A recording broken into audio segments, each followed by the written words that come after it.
la clase mayoritaria es la clase pobre. Está muy debilitada la clase media, se han empeñado en destruirla y solo hasta mero arriba un grupo que ha acumulado grandes fortunas. No quiero generalizar, pero la mayoría de ellos al amparo del poder público y mediante la corrupción. Entonces, ¿qué planteamos? Lo básico, lo principal, acabar con la corrupción, desterrar la corrupción del país. Si me preguntan, dígalo rápido, diga qué va a hacer, usted que ni siquiera habla de corrido, contesto, acabar con la corrupción. Ese es el plan. Y esto no solo para moralizar al país, que va a ayudar mucho la moralización de México, porque las autoridades van a tener autoridad moral y al tener autoridad moral se va a tener autoridad política y se va a poder convocar a todos a que actuemos con rectitud. Pero no solo es eso, también nos va a ayudar para mejorar la imagen de nuestro país en el extranjero. Ahora, desgraciadamente, las noticias que llegan de México a otras partes del mundo tienen que ver con violencia y con corrupción. Pero hay algo todavía más que nos va a dar el combate a la corrupción. Vamos a poder liberar fondos para el desarrollo. Todo lo que ahora se roban se va a utilizar para financiar el desarrollo. No va a haber necesidad de aumentar impuestos como lo han hecho, las reformas fiscales. No va a haber necesidad de aumentar la deuda como lo han hecho. No se sabe, pero cuando terminó Fox, la deuda pública era de 1.7 billones. Al término del gobierno de Calderón, ya la deuda había aumentado a 5.2 billones, más de 200%. Y ahora con Peña la deuda pública es de más de 10 billones. Estamos pagando nada más de intereses de esa enorme deuda 600,000 millones de pesos al año. Entonces, no se puede aumentar impuestos, ni se debe, no se puede seguir endeudando al país para financiar el desarrollo, para tener presupuesto, y tampoco se puede apostar a los gasolinazos para tener recursos. De modo que no hay más que cortar de tajo con la corrupción. ¿Cuánto consideramos que vamos a obtener? Alrededor de 500,000 millones de pesos. El presupuesto es de 5.300.000 millones. El Banco Mundial calcula que se roban los políticos corruptos y los traficantes de influencia el 20% del presupuesto, más de 1 billón. Nosotros somos más moderados, casi conservadores, porque estimamos que se roban el 10%. Eso es lo que estamos calculando para nuestras cuentas. De todas maneras, son 500,000 millones de pesos. No hay ninguna banda que robe tanto. Son niños de pecho estos que presentan como los grandes delincuentes en comparación con los políticos corruptos del país.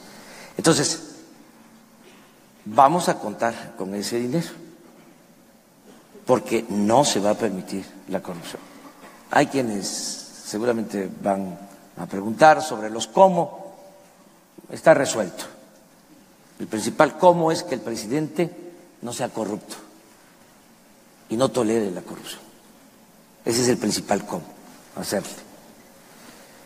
Lo otro es que vamos a terminar con los privilegios. Vamos a cortar el copete de privilegios que hay en el gobierno. Vamos a reducir el costo del gobierno a la sociedad y con una política de austeridad republicana también vamos a reunir una buena cantidad de dinero. Con eso vamos a financiar el desarrollo. ¿Qué vamos a hacer? Impulsar actividades productivas, crear empleos, algo muy especial, atender a los jóvenes. Estamos haciendo el compromiso de que todos los jóvenes de México tengan garantizado el derecho al estudio y el derecho al trabajo. No van a ser rechazados los jóvenes, como ha venido sucediendo, de manera injusta y absurda, irresponsable. A los jóvenes se les ha empujado a tomar el camino de las conductas antisociales. Vamos a atender a los jóvenes. Hay 18 millones de jóvenes en pobreza. No podemos enfrentar el problema de la inseguridad y de la violencia sin atender a los jóvenes, sin darles oportunidad de estudio y de trabajo. Vamos también a contratar, así como lo estoy diciendo, a los jóvenes desempleados.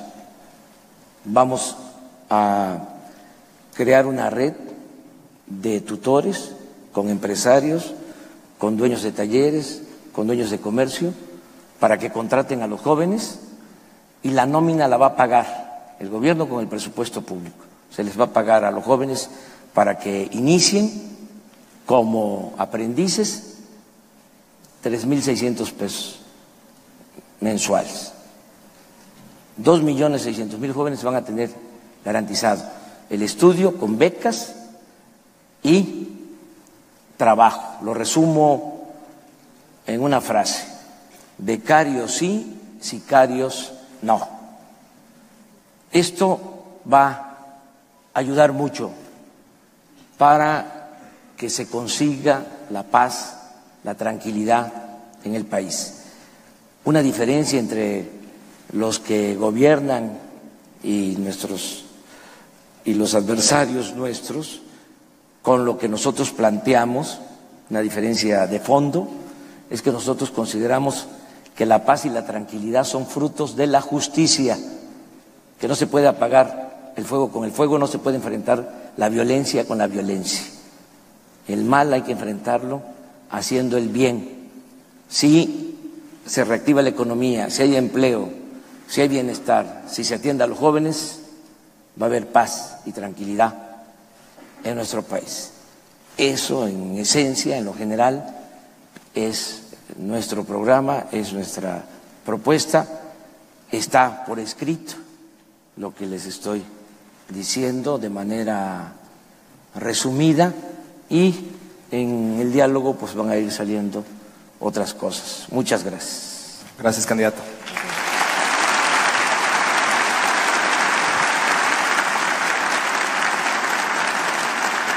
Andrés Manuel, me gustaría comenzar partiendo de un principio, que es el mismo con el que hemos comenzado con los demás candidatos, de plantear que antes de ser políticos o antes de ser gobernantes o candidatos a la presidencia, ustedes son seres humanos, como nosotros y como todos los aquí presentes.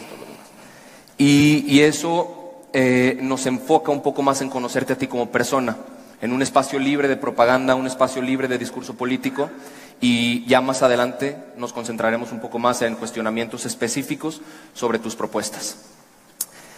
Más de 12 años en búsqueda de este puesto tan importante. Tú has dicho muy abiertamente que la tercera es la vencida. ¿Qué te hace a ti, Andrés Manuel, distinto en estas elecciones en comparación a las dos anteriores? Ahora tengo más experiencia, estoy más aflojado en terracería. He recorrido más el país, conozco más México, desde luego conozco a la gente. México son muchos Méxicos, es un mosaico cultural nuestro país. Tengo más experiencia, tengo más claro lo que aqueja a México, lo que aqueja a la nación. Por eso esto que expuse, de que el principal problema de México es la corrupción, lo puedo probar, porque lo he constatado, lo he estudiado, lo he analizado, he buscado la explicación del porqué de la crisis de México. Por cierto, encontré la mejor definición en un escritor, León Tolstoy, se los recomiendo. Él escribió en una ocasión de que un gobierno que no procura la justicia no es más que una banda de malhechores. Y eso es así de sencillo. Los que gobiernan el país son como una pandilla de rufianes. Entonces, tengo ahora más experiencia, ahora también hay más gente apoyándonos, el movimiento es amplio, es plural, es incluyente. Tengo muy claro de que el problema no está abajo, no está en los ciudadanos, que el problema está arriba, en la cúpula de poder, que ni siquiera conviene pelearnos por la militancia partidista, porque los que realmente mandan, dominan, aplastan a todos, sin distinción de partido. Entonces, que debemos de ser muy tolerantes, convocar a todos los ciudadanos a participar, no odiar, no ver a quienes no piensan como nosotros como enemigos, sino como adversarios, no verlos como enemigos a destruir, sino como adversarios a vencer. Todo eso es parte del aprendizaje. Muchas gracias, candidato. Intentaremos ser breves con las siguientes preguntas para tener tiempo suficiente de abarcar varios temas. Con toda esta experiencia que ha ganado en el transcurso de los años, al día de hoy, ¿cuál piensas que es el perfil ideal que debería tener un presidente de nuestro país en el contexto actual de México? Honestidad. Esta es la clave de todo. Porque la corrupción no se da de abajo hacia arriba. La corrupción se da de arriba hacia abajo. En las familias, en las colonias, los barrios, los pueblos de México hay una gran reserva de valores culturales, morales, espirituales. No es cierto de que el pueblo de México sea corrupto por naturaleza. Hace poco recordé lo que contestó Peña cuando le dijeron que sí, qué opinaba de la corrupción, y dijo que la corrupción era parte de la cultura del pueblo de México. Eso no es cierto, eso es falso. El problema está arriba. Entonces, si el presidente es honesto, los gobernadores van a tener que ser honestos, los presidentes municipales también. ¿Y crees tú que basta con ser honesto para ser presidente? Sí, creo que es lo más importante en estos tiempos. Puede ser que en otros tiempos, si no hubiese corrupción, si no hubiese la impunidad que hay, podría ser un agente eficiente, un buen técnico, un buen administrador público, pero ahora se requiere más que nada la honestidad para desterrar la corrupción, y se requiere gobernar con el ejemplo. Entonces sí es muy importante el que el presidente sea honesto. No olvidemos que tenemos un sistema presidencialista, entonces incluso una costumbre de estar atentos, pendientes a lo que hace el presidente. Los presidentes de ahora no dejan de ser tlatoanis. Tiene que ver con la tradición son, decía don Daniel Cosío Villegas, monarquías sexenales. Entonces, el comportamiento del presidente es muy importante.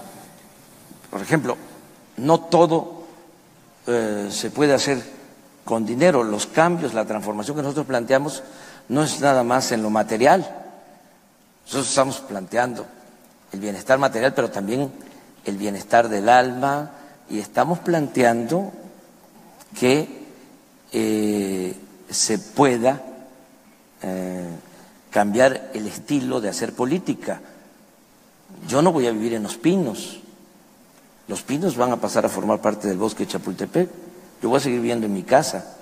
No me voy a subir al avión presidencial. No voy a ofender a la gente. Un avión que compró Calderón para Peña, que cuesta 7.500 millones de pesos. Todo esto es importante.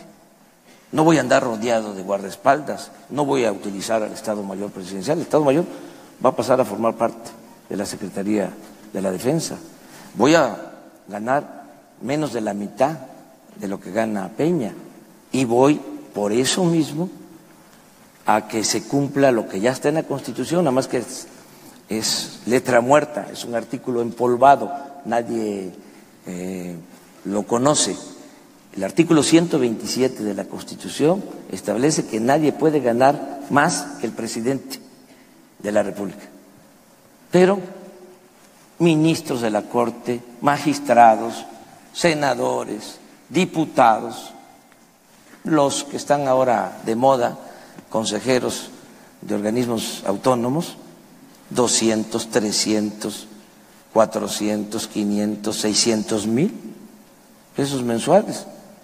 Eso no. Entonces, sí, va a ayudar mucho el que se actúe con honestidad y que se entienda que el poder es humildad y que el poder solo tiene sentido y se convierte en virtud cuando se pone al servicio de los demás. Andrés Manuel, el discurso que has usado en los últimos años ha sido prácticamente muy parecido. Me imagino que tú te considerabas una persona honesta en la elección pasada y te considerabas una persona honesta dos elecciones anteriores. ¿Qué hay nuevo en ti? ¿Qué tienes por ofrecer en estas nuevas elecciones que sea distinto a las anteriores, aparte de la honestidad que tanto mencionas? Experiencia.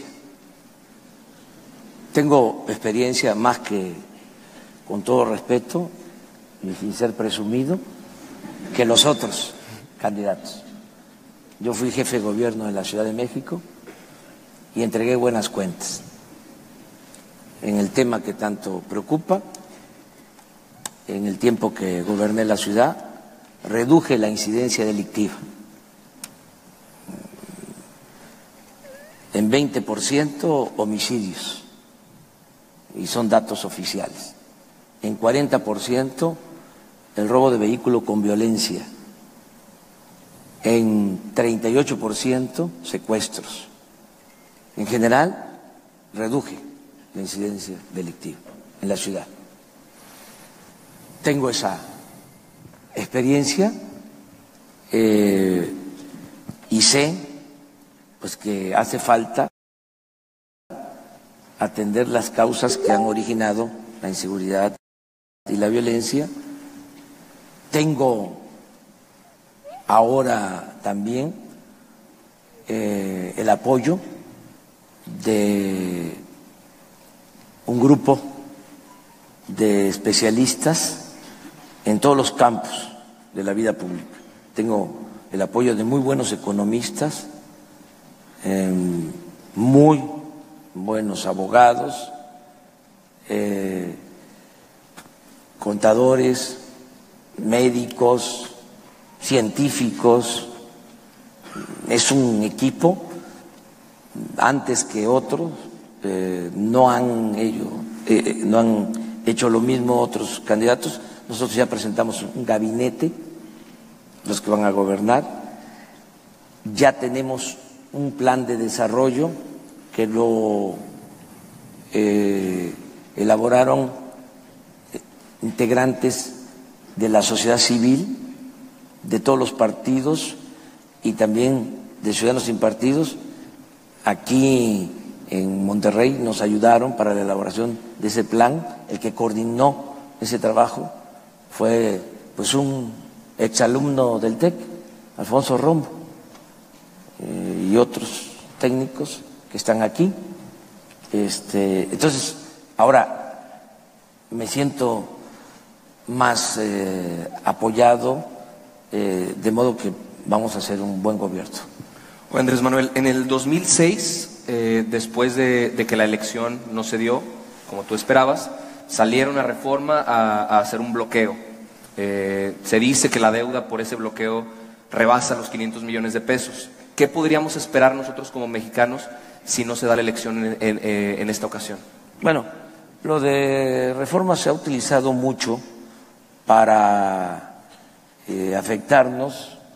Se debería de hacer una reflexión objetiva. Si nosotros no actuamos de esa manera, hubiese habido violencia, aunque en los mensajes de nuestros adversarios digan lo contrario, porque son muy mentirosos, falsarios. No se rompió un solo vidrio. Yo llevo muchos años en esta lucha y no se ha roto un vidrio, porque nuestro movimiento ha sido, es y seguirá siendo pacífico. Entonces, ¿por qué fue lo de Reforma? Porque, con todo respeto, se robaron la presidencia los de la mafia del poder.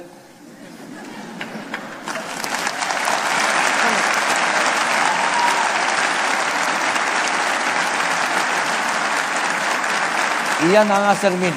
Claro, y si no hubiésemos actuado así, se hubiese desbordado el movimiento y iba a haber violencia. Entonces, por eso decidimos hacer esa manifestación muy fuerte, muy radical, pero sin violencia. Pagamos los costos, pero no se derramó sangre, nadie perdió la vida y no fue poca cosa lo que hicieron los que se creen amos y señores de México. Se robaron la presidencia de la República, porque Calderón no ganó, o sea, sin duda. Entonces, tuvimos que hacer eso. Ahora, yo he dicho con mucha claridad, porque no soy un ambicioso vulgar, yo lucho por ideales, lucho por principios, no estoy obcecado con ser presidente. Eso es un medio, no es un fin, aunque algunos piensen de otra manera. Yo tenía pensado en el 2012, en el Zócalo, decir que me retiraba. Incluso hice el texto. Voy a decir, quise ser como Juárez, como Madero, como el general Cárdenas. No pude o no me permitieron ser presidente. De modo que me voy. No voy a dejar de luchar hasta que me muera por mis ideales, por mis principios, pero ya no vuelvo a ser candidato a nada. Lo pensé y dije, no, vamos a la tercera. La tercera es la vencida.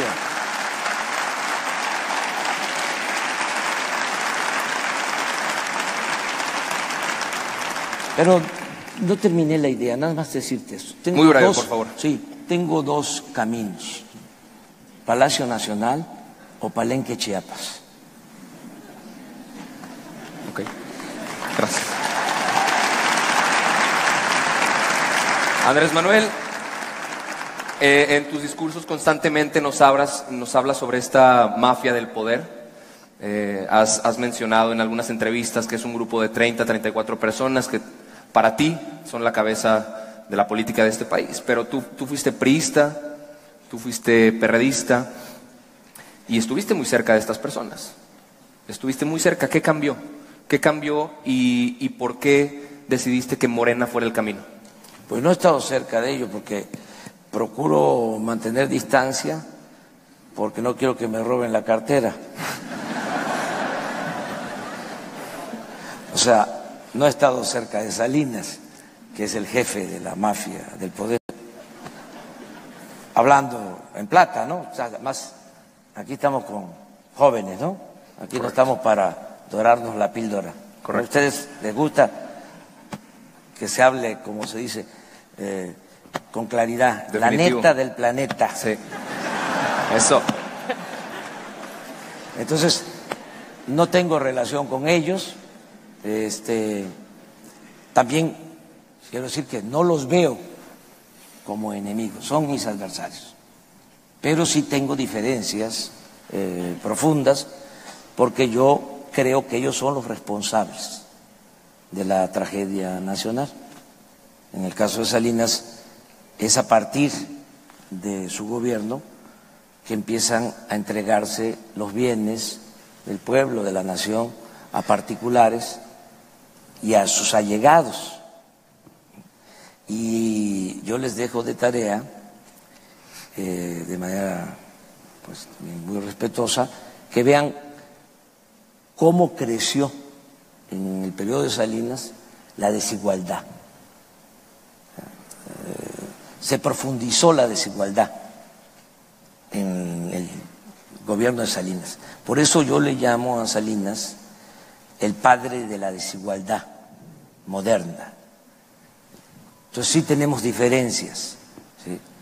Son dos planteamientos, dos posturas, dos proyectos distintos y contrapuestos, pero no los odio, ni siquiera estoy pensando que ahora que vamos a triunfar se van a tener que ir del país, no los vamos a desterrar, no es mi fuerte la venganza, yo lo que quiero es justicia. Y se los explico también así, de manera muy sencilla. No queremos, muchos mexicanos, los que estamos en este movimiento, que el gobierno esté convertido en un comité al servicio de una minoría rapaz. El gobierno actual está secuestrado. No es un gobierno que represente a todos. El cambio que nosotros proponemos es que el gobierno represente a pobres y a ricos, a las clases medias, a todos. ¿Sí? Que no sea un gobierno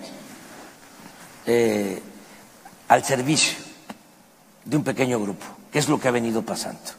Entonces, la gran reforma es que podamos rescatar al Estado, al gobierno, y ponerlo al servicio de la sociedad.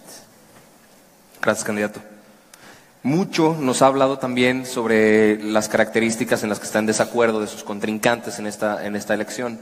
Pero nos gustaría por un momento cambiar de tonalidad la plática y pues endulzarles un poco la cuchara y que nos dijera dos cualidades que ven ellos, dos cualidades que ven en sus contrincantes para estas elecciones. Pues no veo cualidades, la verdad. No ven ninguna cualidad de ninguno. No. Estamos hablando de quienes aspiran a gobernar un país en crisis. Esto no es un asunto de ser buena gente. O sea, todos somos buena gente si nuestros vecinos nos piden que les demos un poco de café o de azúcar o de agua, ¿no? Vamos. Pero esto es para gobernar un país. Entonces yo no sé cuáles cualidades. Las cualidades del candidato del PRI de ser cómplice de corrupción, las cualidades de Anaya de formar parte de la partida o beneficiarse de la partida de los moches. Eso vale la pena explicarlo porque pasa de noche, no se conoce, pero han llegado al descaro de que había una partida en el presupuesto que se le conoció como la partida de los moches para repartir dinero a diputados y a senadores y así conseguir los votos. Y esto tuvo que ver con Anaya. Y saben, llegó a ser esa partida de 26,000 millones de pesos. Entonces, ¿cuáles son las cualidades? A cuentas resumidas, no encuentra ninguna cualidad en sus contrincantes. El del independiente. El Bronco. Sí, es independiente de los ciudadanos, no de la mafia del poder. Pero, candidato... Y la señora Margarita, pues no lo expreso lo que en realidad pienso, por respeto a ella, ¿sí? Aquí. Pero, ¿cualidades como persona? Todos los seres humanos son buenos. Y... Gracias, candidato. Y ahora, la pregunta del millón. Si Andrés Manuel López Obrador no estuviera contendiendo a la presidencia en este 2018, ¿por quién votaría? Por Morena. No. De los 4 candidatos restantes. De los 4 candidatos restantes, ¿por quién votarías? Tendría que haber otro candidato, ¿no? No. Caso hipotético. Cambia. Y esta pregunta se ha hecho con todos los candidatos Sí, que hemos recibido. pero cambia. Y todos han contestado. Entonces cambien de ejemplo. No. Pues abstención. Voto nulo. Voto nulo. Anularía su voto. Sí. Andrés Manuel, ya hemos conocido un poco sobre ti. Ahora yo creo que muchos de nosotros queremos saber sobre tus propuestas. Empiezo con la siguiente. A mí me hace bastante ruido. ¿Piensas descentralizar las secretarías del gabinete? ¿Qué implica esto? ¿Para qué sirve? ¿Por qué? ¿Cuál es la necesidad? Si nos pudieras explicar brevemente. Para que el crecimiento sea horizontal. ¿Qué ha sucedido en los últimos tiempos con la aplicación de este modelo económico llamado neoliberal? Solo ha habido crecimiento en algunas regiones del país. Son como islas. Crece el Caribe, la zona turística, crecen ciudades turísticas del Pacífico, crecen ciudades fronterizas, crecen algunas ciudades del Bajío, o la región del Bajío, tienen tasas de crecimiento del 5, del 6, del 8% anual, pero el resto del territorio no crece. Por eso el promedio de crecimiento es 2%. ¿Sí? Algunas regiones crecen mucho y otras están bajo cero, decrecen. Entonces nosotros buscamos que el crecimiento sea parejo, horizontal, y para eso es importante distribuir la inversión pública en todas las regiones de México. Ahora, con el tren Toluca-Ciudad de México y con el aeropuerto que quieren hacer o ya están haciendo en el lago de Texcoco, en el Estado de México se está concentrando una inversión pública comprometida hacia adelante del orden de 400,000 millones de pesos. Nada más ahí. ¿Cuánto invierte el gobierno federal en Chiapas, en Oaxaca? O sea, en Oaxaca no ha invertido el gobierno federal ni siquiera lo que se gastó en hacer el galerón para guardar el avión de Peña Nieto, que costó 1,000 millones de pesos. Entonces, ¿qué buscamos? Distribuir la inversión. Y esto se puede lograr de distintas maneras, y un mecanismo o una forma es descentralizar el gobierno. Además, ya no se pueden tener todas las dependencias federales en la Ciudad de México.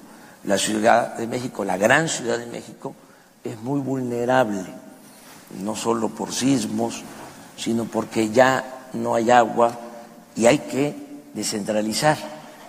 Entonces, lo que estamos planteando es que la Secretaría de Economía, pues esté aquí, en Monterrey, en Nuevo León, que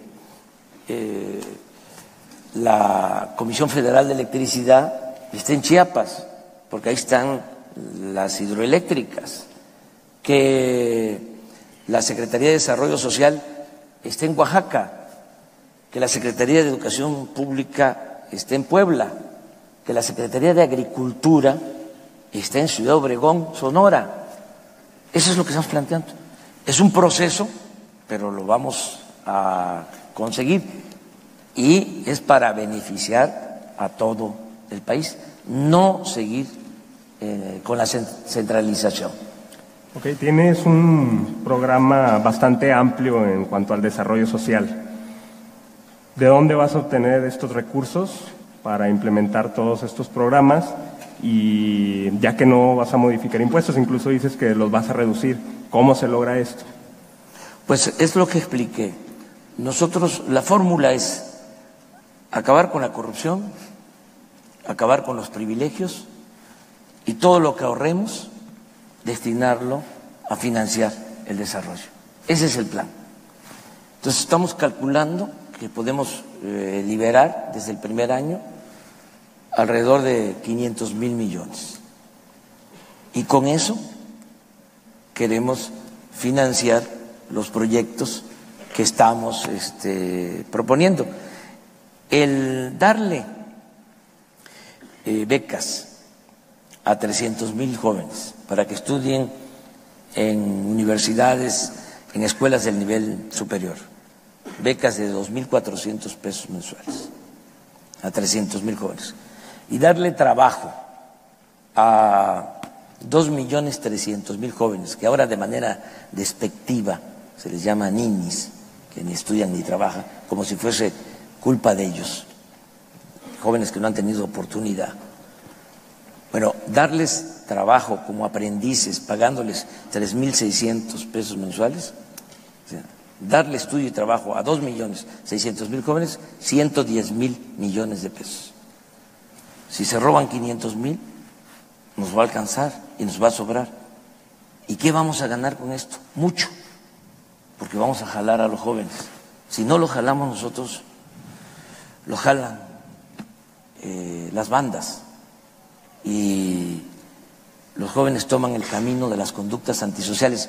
Es muy inhumano e irresponsable lo que ha hecho este gobierno corrupto de abandonar a los jóvenes, y cuando los jóvenes, porque no tienen opciones, no tienen alternativas, toman el camino de la violencia, se les masacra, se les acribilla. Nosotros no vamos a actuar así. Nosotros vamos a dar opción a los jóvenes. No va a ser el uso de la fuerza, no van a ser las medidas coercitivas lo que va a caracterizar la política de seguridad pública.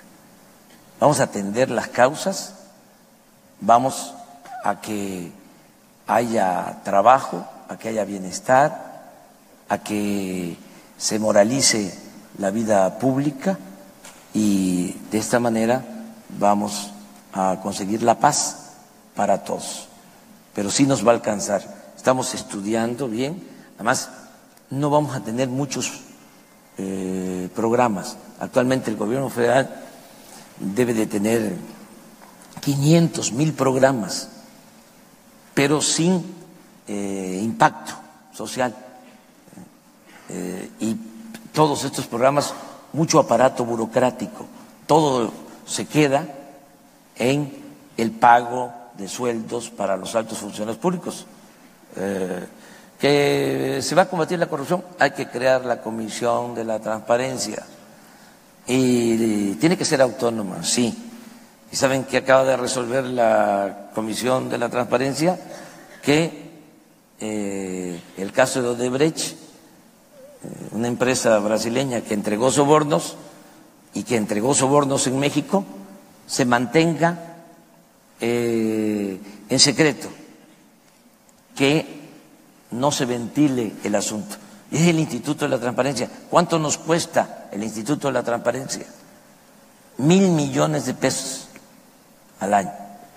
Entonces, si tenemos pocos programas, pero eficaces, nos va a alcanzar el presupuesto. Entonces, de todas maneras, estamos pensando como en 30 proyectos estratégicos, pero vamos a priorizar. O sea, a ver, tenemos 30 y liberamos o contamos con 500 millones. ¿Cuál es la prioridad? 1, 2, 3. ¿Y los jóvenes son prioridad en esa? En los 10 primeros. O sea, les diría, joven, campo. Vamos a rescatar al campo del abandono en que se encuentra. Porque en el campo no solo se producen alimentos, hay una forma de vida sana, buena. Parte de la crisis tiene que ver con el abandono al campo, la desintegración familiar, ¿sí?, la migración. Entonces, vamos a regresar al campo porque también como política, y esto significa un cambio, ya no vamos a apostar a comprar lo que consumimos en el extranjero. Vamos a producir en México todo lo que consumimos. Es un absurdo que el maíz es originario de México. Es una planta bendita que se da en las costas, en los valles, en la sierra, en el calor, en el frío. Y estamos comprando maíz, 14 millones de toneladas. México es el país del mundo que más maíz compra en el extranjero. ¿Cómo no vamos a producir el maíz? ¿Y cómo vamos a estar comprando el frijol? Estamos comprando el 90% del arroz que consumimos. Compramos la carne de res, la carne de cerdo, compramos leche, compramos la madera, compramos las gasolinas. Tenemos el petróleo, se vende petróleo crudo. Desde hace 40 años no se construye una nueva refinería y estamos comprando las gasolinas porque es un negocio que tiene la mafia del poder. Así como existen los guachicoleros de abajo, estos que ordeñan los ductos, que se roban la gasolina, así están los guachicoleros de arriba. Entonces ya no va a haber guachicol, ni abajo ni arriba. O sea, ese es el cambio. La siguiente pregunta. Hace un par de horas conocimos que el Senado rechazó la propuesta del fuero. Si llegas a ser presidente de México y no tienes mayoría en el Congreso, en la Cámara de Diputados y el Senado, ¿cómo le vas a hacer para llevar a cabo esta propuesta que seguramente está en tu plan? Bueno, estamos pensando tener mayoría en el Congreso. Yo ya estoy llamando a que se nos dé la confianza, que se vote parejo, que no solo es ganar la presidencia, sino ganar también la mayoría en la Cámara de Diputados y en la Cámara de Senadores por esto. ¿Sí? Yo creo que lo vamos a lograr, que vamos a tener el apoyo completo de los ciudadanos, porque no es una elección por una persona, no es a ver quién va a ser diputado, a ver quién va a ser senador, es una elección para transformar al país, es un programa para que las cosas de verdad cambien. La elección es, ¿quieres más de lo mismo o quieres un cambio verdadero? ¿Es cambio sí o cambio no? Entonces, estoy seguro que la gente nos va a dar la confianza y tenemos el compromiso de quitar fueros y de quitar privilegios. O sea, ese es un compromiso. Entonces, políticamente, en el caso de que no tengamos mayoría en el Congreso, yo voy a estar planteando de que se terminen los fueros y los privilegios. Y voy a insistir en que se modifique sobre todo el 108 constitucional para que el presidente en funciones pueda ser juzgado por delitos de corrupción, porque ahora goza de impunidad. Entonces, son de los planteamientos centrales para que se logren los cambios en el país. La reforma energética. Se habla de que va a traer muchísima inversión, millones de dólares, que ya hay empleos actualmente funcionando alrededor de esto y que más adelante habrá más. ¿Qué sigue con la reforma energética? Bueno, ¿Se queda, se va? Primero, no es cierto de que esté llegando inversión y que se estén generando empleos. Aquí seguramente hay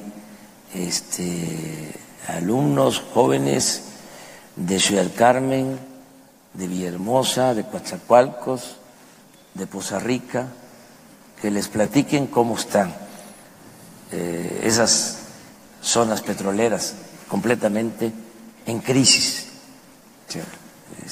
No hay inversión, no se están perforando pozos, no se puede extraer petróleo si no se perforan los pozos, obviamente.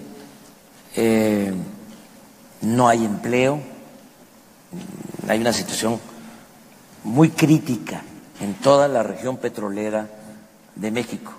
Nos han hecho creer de que viene la inversión extranjera, ahí viene la dolariza, dicen, pero no ha llegado nada. O sea, al contrario, un dato duro. Estamos extrayendo 1.800.000 barriles diarios, lo mismo que se extraía, que se producía de petróleo hace 40 años. O sea, va en picada la producción petrolera. Entonces, pero no es eso a causa de que haya ahora nuevas energías y que se está apostando ojalá. por ese la sería eólica, el camino, solar. Claro, las energías alternativas que hay que impulsarlas, porque no podemos solo pensar en las energías no renovables, no nos podemos acabar el petróleo. Además, es un patrimonio de las nuevas generaciones, tenemos que cuidarlo. ¿Pero apostarías por las nuevas energías? Claro que sí, claro. Tenemos que llevar a cabo esa transición, ¿sí? Tenemos que cuidar el petróleo porque es un recurso, repito, no renovable, pero no es que se esté cayendo la producción petrolera porque ahora hay más energía eólica o solar, eso no es así, es porque no hay inversión, ¿sí? No se están perforando los pozos, se dejó caer la industria petrolera. Vamos a tener nosotros que actuar de emergencia, porque si sigue esta tendencia, si se sigue cayendo la producción petrolera, podemos llegar al extremo de importar crudo, como estamos importando gas. Es una tragedia. Todo, insisto, por la corrupción. Porque a estos funcionarios irresponsables lo único que les ha importado es hacer negocio. No han impulsado en general la producción de México. No se puede sacar adelante un país sin producción. Si no hay producción, no hay empleo, no hay bienestar. Eso no les ha importado. No han fomentado el desarrollo. Lo único que les ha importado es comprar gasolina. ¿Saben de cuánto es el negocio de la compra de la gasolina? 500,000 millones de pesos al año. Por eso la gasolina en Estados Unidos cuesta de 11 a 13 pesos y en nuestro país la más barata más de 18 pesos. En Guatemala no tienen petróleo y es más barata la gasolina que en México.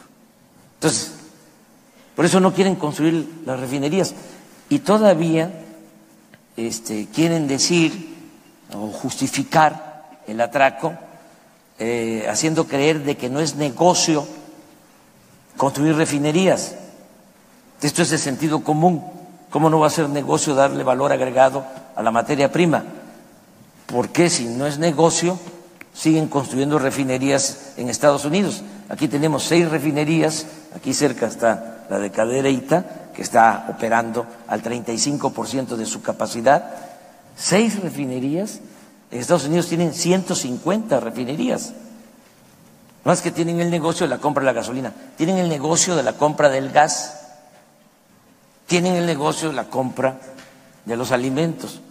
Entonces necesitamos revisar estas reformas estructurales sin cometer ninguna arbitrariedad, siempre actuando con legalidad, pero necesitamos revisar los contratos que hicieron a partir de la reforma energética para que podamos decir si esto beneficia a la nación, si esto es bueno para la nación. No es un asunto ideológico, no es un asunto político, es de juicio práctico. Es decir, si es negocio para la nación, vámonos, adelante. Si no es negocio para la nación y es nada más negocio para unos cuantos, pues lo tenemos que revisar, corregir y tenemos que iniciar procesos legales. Andrés Manuel, en una pregunta hipotética que te quiero hacer, 1 minuto para responder. Tu relación, si llegas a ser presidente de México, ¿cómo sería la relación con los países del norte? 1 minuto. Muy buena. Pero Muy buena. ¿cómo sería? ¿Qué habría entre? Miren, no puede ser mala, porque tenemos con Estados Unidos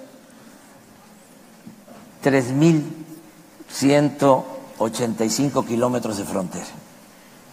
O sea, por geopolítica, además por cultura, todos los que viven en la zona fronteriza de México siempre han convivido en armonía con los que viven del otro lado de la frontera, pero además por convenir así a la economía, al comercio. O sea, tenemos que mantener una muy buena relación con el gobierno de Estados Unidos. Voy a convencer a Donald Trump, lo voy a hacer entrar en razón de que la mejor política bilateral, la mejor relación que podemos tener debe fincarse en la cooperación para el desarrollo. Que si nos ponemos de acuerdo y llevamos a cabo proyectos de desarrollo en México y también proyectos en Estados Unidos de manera conjunta, vamos a enfrentar los problemas de migración y de violencia. O sea, no se van a resolver los problemas con muros, ¿sí? No se resuelven los problemas militarizando la frontera, mucho menos ofendiendo a los mexicanos. O sea, va a tener el señor Trump que respetarnos, ¿sí? Porque nosotros siempre lo vamos a respetar. Entiendo. Y vamos a tener una actitud de mucho respeto tanto al gobierno de Estados Unidos como al gobierno de Canadá. Muchas gracias, candidato. Vamos a pasar a una dinámica muy rápida. Es la última parte de este segundo bloque, antes de pasar a las preguntas del público. Les recordamos, si tienen alguna pregunta, mandarla vía Twitter con el hashtag ActúaMX. En esta dinámica yo le voy a decir temas y lo que queremos es que nos conteste con una pregunta o una frase muy corta.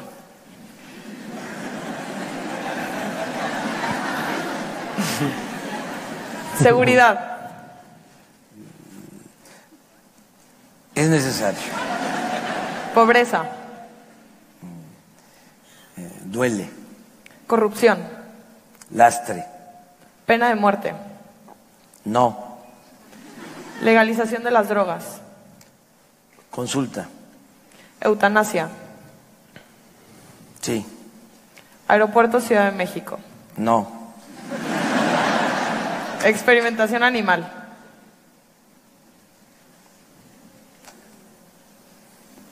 Análisis. Reforma educativa. Cancelarla. Equidad de género. Respeto. Reforma energética. Revisarla. Plurinominales. Quitarlos. Aborto. Consulta. Ley de seguridad interior. No hace falta. Fuero. Quitarlo. Seguro popular. Hacerlo efectivo. Matrimonio igualitario. Libertad. Telecán. Telecán. Necesario. Pensión expresidentes. Quitarlas. Partidos políticos. Moralizarlos. Amnistía para delincuentes. Consultarlo. Revocación de mandato. Aplicarla. Candidaturas independientes. Que sean auténticas. Seguridad. Necesidad sentida. Reducción de salario a servidores públicos. ¿De acuerdo? Procuraduría autónoma. Autónoma de la mafia. Pobreza. Ya lo dije. Sí. Duele. Gracias. Jóvenes. Frescura, inteligencia, amor. México. Lo mejor del mundo. Actúa. Actúa. Actúa. Actúa. Pues sí. Gracias.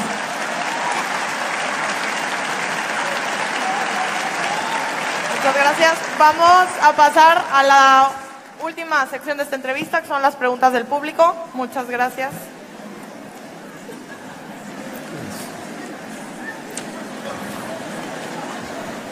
Comenzamos en temas de seguridad. Patti nos pregunta, ¿cuál es su plan en concreto para garantizar la seguridad de los estudiantes mexicanos? Bueno, ya hablé de atender las causas, que considero que esto es muy importante, y también para garantizar la seguridad de los jóvenes y de los ciudadanos en general, voy a ocuparme personalmente de atender el asunto, el problema de la inseguridad y de la violencia.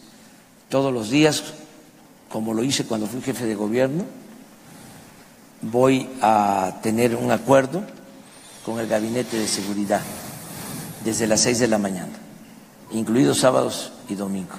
Y yo voy a recibir el reporte, el parte de la policía, del ejército, para saber qué sucedió en todo el país en las últimas 24 horas y vamos a tomar decisiones. No voy a delegar este asunto, voy a ser presidente y voy a ser también, como lo establece la Constitución y la ley reglamentaria de las Fuerzas Armadas, voy a ser comandante supremo de las Fuerzas Armadas. Gracias, candidato. Bueno, varios usuarios tienen esta pregunta. ¿A qué se refiere con amnistía? ¿Quiénes se verán beneficiados? ¿Y cómo se verá dentro del ámbito internacional? Sí, mire, es un tema polémico. Yo recorro todo el país, conozco todo México, todos los municipios de México los conozco, los he visitado más de una vez. Entonces me toca ir a regiones donde hay mucha violencia. He visto cosas que preocupan mucho. acabamos de tener hechos lamentables de la desaparición de una manera cruel de jóvenes en Jalisco y así en todo el país. No ha funcionado la estrategia que se ha aplicado desde hace 10, 12 años, desde que Calderón le pegó un garrotazo a lo tonto, al avispero, y declara la guerra al narcotráfico. O sea, en el país hay mucha violencia, 230,000 asesinatos, 36,000 desaparecidos, son cifras muy fuertes, más de 100,000 víctimas de la violencia, es decir, los familiares que sufren por la violencia, más de 1 millón de víctimas. 70 homicidios diarios en el país. Hoy en la mañana les decía yo a los banqueros de que en los sismos perdieron la vida desgraciadamente 400 seres humanos, un poco más de 400, pero son los que pierden la vida cada semana por la violencia. Entonces tenemos que buscar todos los medios para conseguir la paz. La guerra es la peor de las tragedias humanas. No podemos acostumbrarnos a esto. No podemos perder nuestra capacidad de asombro y de preocupación. Entonces, ¿qué vamos a hacer? Vamos a buscar todas las formas para garantizar la paz. Vamos a ganar el día 1 de julio y en todo el tiempo que sea presidente electo, hasta el 1 de diciembre, en este intervalo de tiempo, vamos a llevar a cabo una consulta amplia con especialistas, con personalidades de el mundo. Estoy invitando por anticipado, por cuestiones de agenda, al Papa Francisco. Voy a invitar al secretario general de Naciones Unidas, voy a invitar al secretario general de Amnistía Internacional, voy a invitar a especialistas y vamos a analizar todo. Aquí se mencionó en una de las preguntas lo de la legalización de la droga. O sea, yo no quiero que dejemos ningún tema sin analizar. Nada más quiero que se entienda que en el caso de la amnistía, ¿sí?, no significa impunidad, porque de manera muy burda, politiquera, mis adversarios han manejado esto diciendo que yo lo que quiero es sacar a los delincuentes de la cárcel, a los criminales de la cárcel. No, yo lo que quiero es que analicemos todas las posibilidades. Nada más les voy a dar un dato. En la montaña de Guerrero, que es la región más pobre de México, ahí los campesinos indígenas siembran amapola y lo hacen para comer.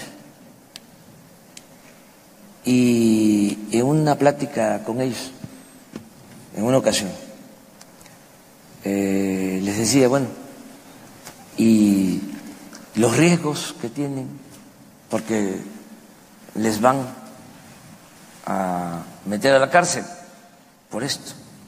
Dice, licenciado, sembramos esto y de esto comemos, porque no tenemos otra opción.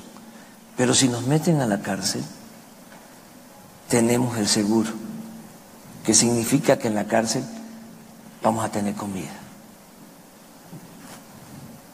Entonces, ¿qué vamos a hacer con ellos? ¿Por qué no atenderlos? Ellos están infringiendo la ley, pero vamos a darles una opción, vamos a darles una alternativa. ¿Cuántos jóvenes están en las cárceles? Las cárceles están llenas de jóvenes, muchos inocentes. Entonces, vamos a revisar esto bien y vamos a aplicar una virtud de los seres humanos, el perdón. Hay un caso. Licenciado, le pido que seamos breves con las respuestas, por favor. Sí, para tener nada más tiempo de termino. preguntas. El caso de El Salvador. ¿Sí? Ahí se enfrentaron, fue por cuestiones políticas, ideológicas, una guerra, miles de muertos, campesinos, soldados, empresarios, llegaron al extremo de asesinar en plena homilía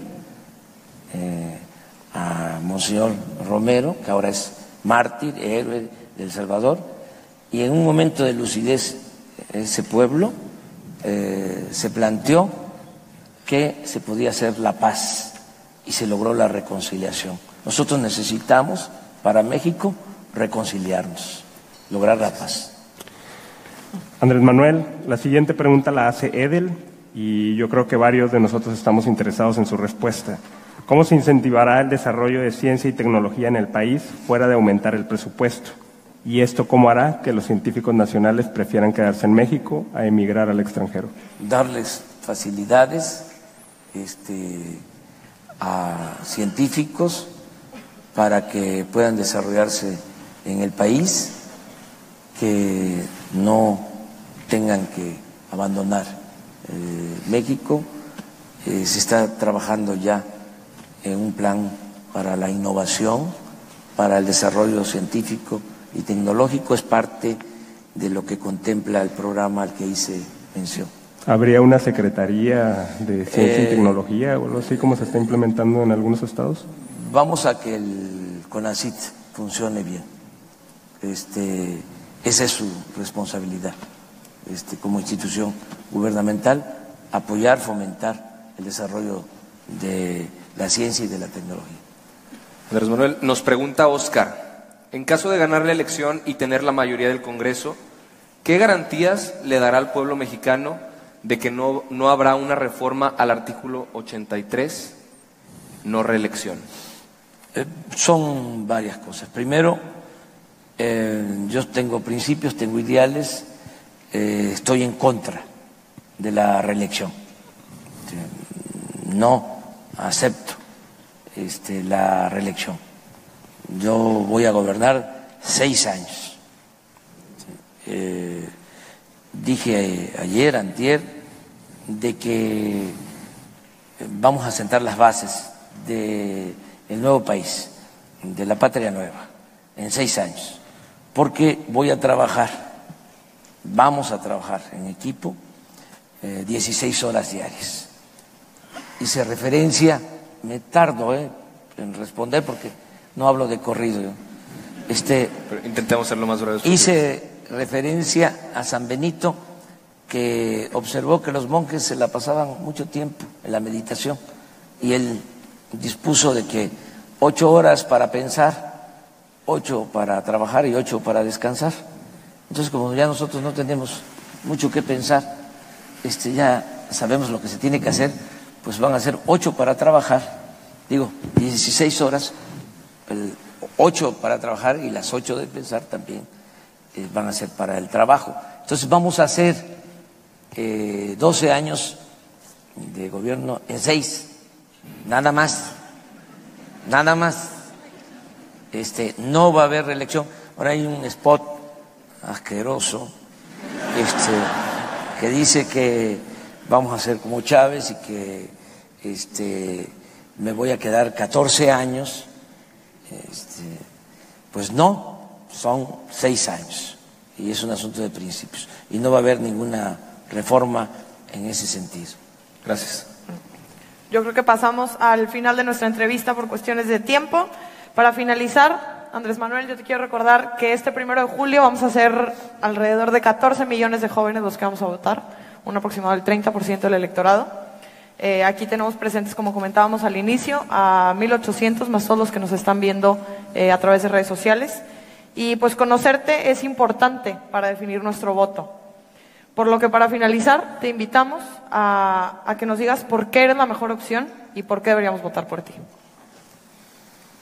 Bueno, llevo muchos años luchando por mis ideales, por mis principios. Yo soy originario de un pueblo de Tabasco, Tepetitán. Allí estudié la primaria, no había secundaria, salí a estudiar la secundaria a Macuspana, luego la preparatoria a Villahermosa, estudié la universidad en la Ciudad de México. Lo pude hacer porque conté con una beca, nos daban alimentación, nos daban hospedaje en la casa del estudiante tabasqueño. Soy licenciado en Ciencia Política, regresé a mi estado natal y el primer trabajo que tuve en la administración pública fue de director del Instituto Nacional Indigenista. Trabajé 6 años en comunidades indígenas y aprendí a trabajar para los pobres en las comunidades. Ahí nació el mayor de mis hijos. El último trabajo en el gobierno fue en la Ciudad de México como jefe de gobierno y no he cambiado.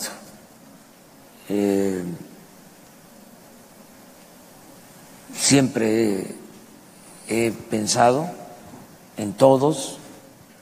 Creo que en el gobierno se debe atender a todos, se debe respetar a todos, se le debe de tener consideración a todos. El gobierno es de todos, a diferencia de los partidos, como su nombre lo indica, partido es una parte, el gobierno es todo. Pero también siempre he tenido más preferencia por los humildes, por los pobres, y no voy a cambiar. Creo que podemos todos darle la mano al que se quedó atrás para que se empareje y que caminemos juntos. Eso ofrezco. Ofrezco honestidad, ofrezco experiencia, ¿sí? Y ofrezco mi profundo amor por el pueblo. Es un amor sincero. Yo creo en el amor a la naturaleza, en el amor a la familia, en el amor a la patria y en el amor al prójimo. Si tuviese que definir qué es lo social o qué es lo que se puede considerar como justicia y cómo resumirlo, diría que es el amor al prójimo, que tiene que ver con el pensamiento de toda la vida. Yo reconozco que aquí en el Tecnológico se enseña con dimensión social. Hace poco terminó un rector aquí en el Tecnológico, David Noel, que escribió un libro que se los recomiendo, que se llama La hipoteca social. Es un libro extraordinario, o sea, que hay que leerlo. Aquí aprovecho para agradecerles a ustedes esta invitación, esta institución que fundó don Eugenio Garza Sada. De esta institución salieron dos personajes que yo admiro y respeto, Maquío y Luis Donaldo Colosio.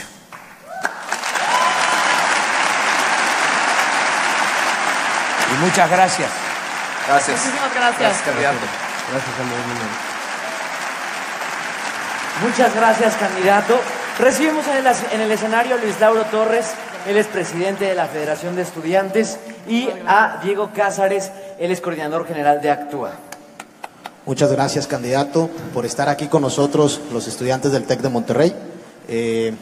Nosotros sabemos que los jóvenes podemos decidir el rumbo de esta elección del 1 de julio y el TEC de Monterrey tiene bien puesta la camiseta por México y queremos saber si usted se pone la camiseta del TEC de Monterrey. Me la pongo, sí. Un aplauso, por favor. A ver, pues vamos.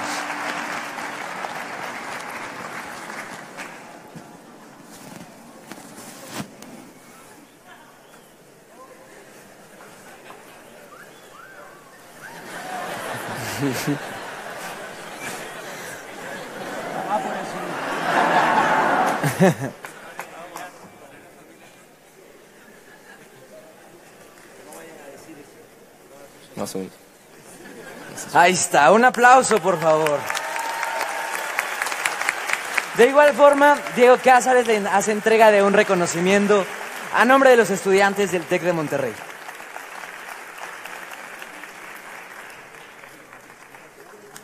Y así despedimos el foro.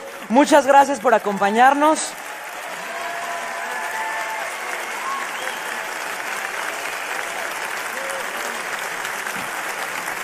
Nos vemos en el foro que sigue.